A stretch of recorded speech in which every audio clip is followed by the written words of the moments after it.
કુળનો દીવો જ્યાં સુધી રાજી નહીં થાય ત્યાં સુધી દુનિયાની કોઈ માતા તમારું ભલું નહીં કરી કાતો વિશ્વાસ રાખજો. આજ કદાચ થોડા ઘણા કામ તમારા હું કરતી હોય ને તો તમારી કુળદેવીની રજાથી કરતી હોય, તમારી માતાના એક ભલામણથી કરતી હોય, તમારા વતી થોડા એને વિનંતી કરી અને તમારા કામ કરતી હોય. અને જો તમારી કુળની માતા એમ કે હા મારી વસ્તીનું આ કામ કરજે, ત્યારે મારા જેવી મેલડી કામ કરે, નકર હું બેકાર. તમારા કુળના દીવા આગળ હું બેકાર.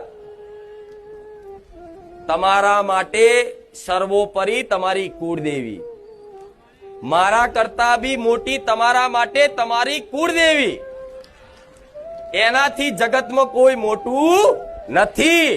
તમારા માટે, પોતાના માટે, જે પોતે એની કુળદેવી જે માનતો હોય એના માટે એની કુળદેવીથી વધાર વિશેષ મહાન મોટું આ જગતમાં કોઈ નથી.